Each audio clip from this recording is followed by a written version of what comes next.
You are listening to Fettuccini Fiasco, Book 3 of the Jade Sommer Series.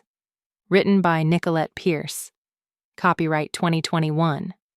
Audio copyright 2025 by Pierced Heart Publishing. Digitally narrated with full cast of voices.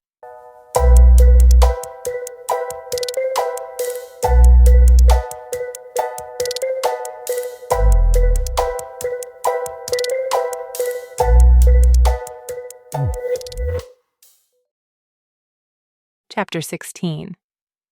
At least we didn't have to beat around the bush on this conversation.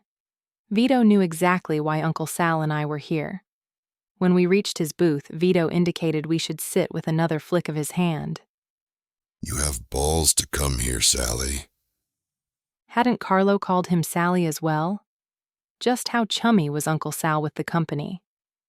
I decided the best way to figure that out was to follow Uncle Sal's no-talking rule. You know why I'm here? Uncle Sal said. I already honored my one favor by getting Carlo out of your restaurant. To come here asking for more is an insult to both of us. His one favor? What did he do to gain a favor? I wanted to know more about that, but I remained silent. Mila works for the restaurant. That favor extends to everyone working there. Vito snorted. You and I both know that's not how this works, and I'm not getting involved. If you have a beef with the 411, you take it to them. Uncle Sal frowned. You can end this. Have a sit down. Vito narrowed his eyes at Uncle Sal, but then leaned back. Listen, I know the company didn't do right by your cousin Alfie, but that was a long time ago. And because of Alfie, I pulled Carlo out of the restaurant. That's my one favor. Your grandson never should have been in the restaurant. He's a grown man. I have no control over him. Uncle Sal raised a brow. No control? Are you saying you don't have control over your men? I'm saying Carlo isn't on my payroll. He's on the 411s. Uncle Sal's bluster deflated. Your own grandson? Things are changing, Sally. The Cugines aren't loyal. The button men will take a hit on you for chump change. And the code of silence is a joke. Vito drummed his fingers on the table. In the company, you eat alone. Got it? Got it. Tell us what you know, and then we'll get out of here. Vito snorted. Listen, Sal. Ordinarily, I'd have you thrown out on your ass. But here's my final favor to you. Stay away from the 411. They don't play by anyone's rules but their own. They've popped more people in the last 5 years than the entire history of the company combined. You want to live? You walk away. But Mila, I started. Is as good as dead unless she gets on their payroll. Either way, she's gone. Now get out before I throw you out. Uncle Sal nodded for me to scoot out of the booth. But... Out! Uncle Sal ordered. I slid out and waited for Uncle Sal to stand. Before I left, I glanced at Vito. Do you know Colin LeSueur? Never heard of him. When I asked him about Mila, he said something about taking an oath of silence. I'm wondering if that is mob speak. We don't take French men into the company, Vito said, and then pointed to the door. Out. Uncle Sal nudged me to move.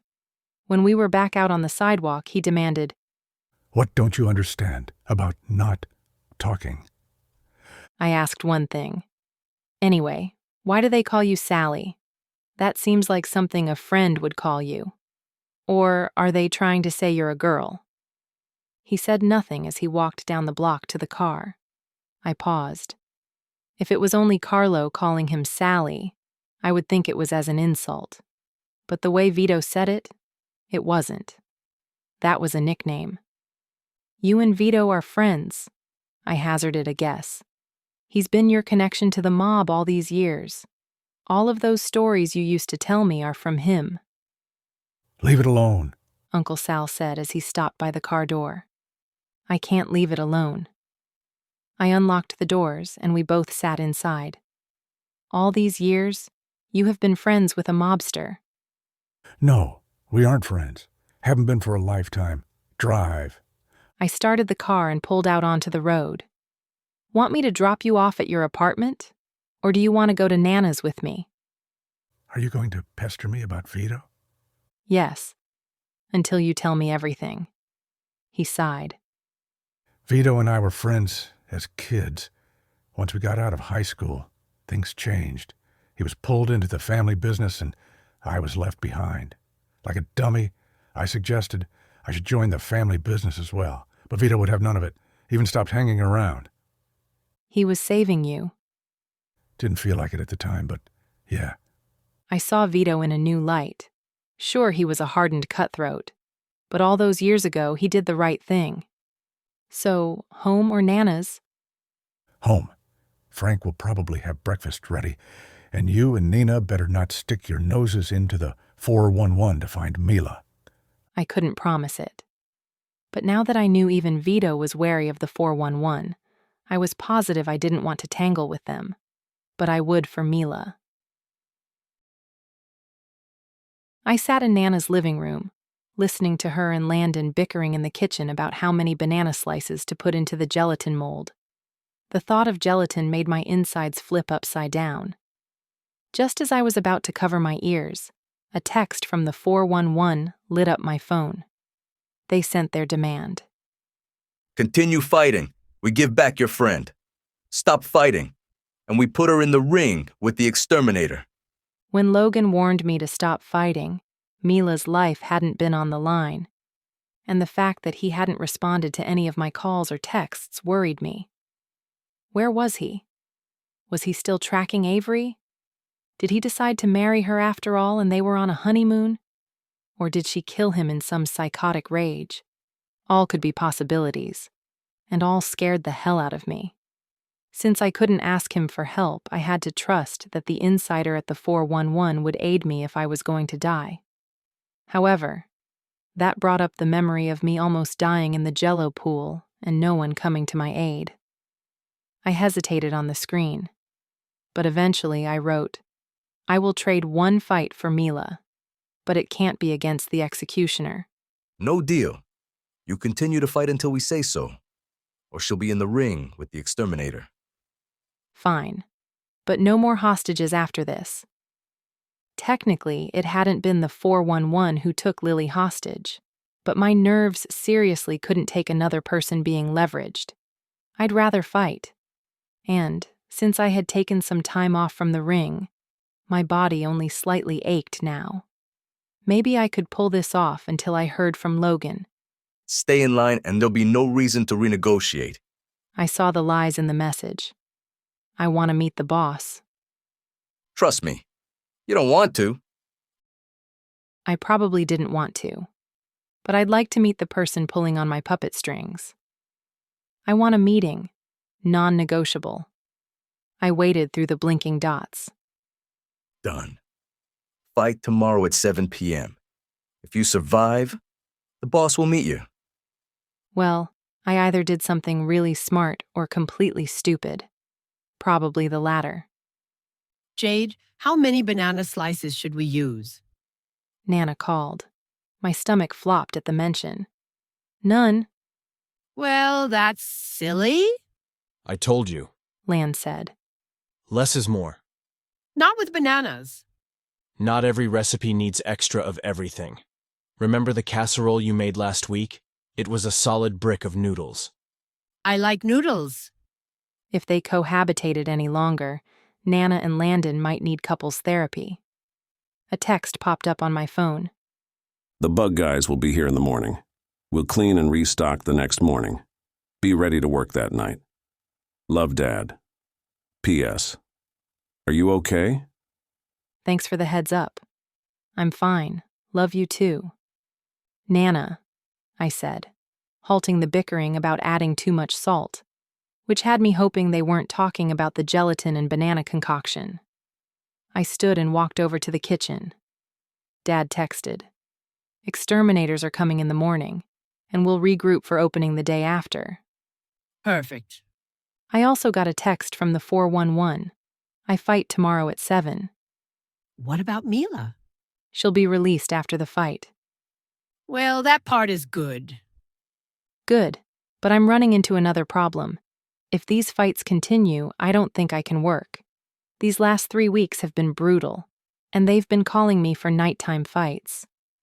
Don't worry about the restaurant. I can help. It will be like old times. I'll help too. And if we need more staff, we'll tie an apron around Sally and Frank. After all they've eaten in food, they owe us a few shifts. Sally? Uncle Sal? I don't recall you ever calling him Sally. Oh, I used to in the past. That's what Vito calls him. Nana paused and then looked at the clock on the wall. I better get that gelatin mold set. Nana, did you know Uncle Sal and Vito were friends? I asked. Well, yes. But that was a long time ago. Why didn't you tell me? That's Sal's story, not mine. He's sensitive about it. Because he lost his best friend. He lost more than that. His cousin Alfie. Nana rubbed her forehead. Do I have to spell it out for you? Yes. I have way too much on my mind to figure out what you're trying to tell me. Did you ever wonder why Sal never married? I shrugged. He likes his bachelor life. Landon snorted. I almost flunked out of school, and even I know the answer to this. I frowned at him. My thoughts had been pinging from Mila to Logan to the 411 and over to the restaurant. I had no more brain space to pretend to be smart. Tell me, I said. They were lovers. I paused as my brain processed the information. Uncle Sal and Vito? Nana nodded. It was like a Romeo and Juliet story, minus the girl bits and add in some boy bits. And there was only one jerk family instead of two. And no poison, unless you count the poisonous mob family that made Vito want to protect Sal. So the only casualty was the death of a relationship. Nana nodded. A tragic love story. My wheels were stuck. But Vito has a grandson, so he must have had a relationship with a woman. Maybe he's bi. Or maybe he didn't want his family to suspect. It was a different world back then. And being in a mob family came with a lot of expectations. It's like royalty. There must be an heir. I sat down at the table as Nana sliced bananas. Do you think Uncle Sal still has feelings for Vito? You tell me. You saw them together at the diner. Were there any long looks or subtle clues? Not that I recall. It felt tense.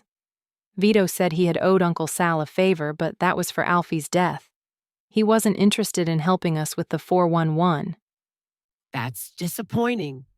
Well, maybe Vito has moved on. They've been apart a long time. But I know Sal isn't over Vito. Did he say anything? I asked. Never.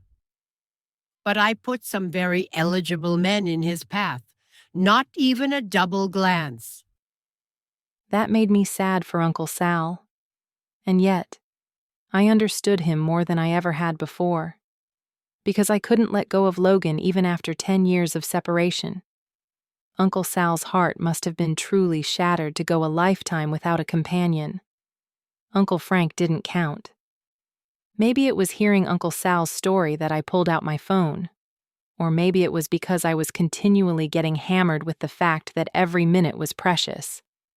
But I texted Logan with a plea. Marry me. I stared at it for a moment and then pressed send, hoping Logan would see it eventually. Would this be enough for him to come and find me?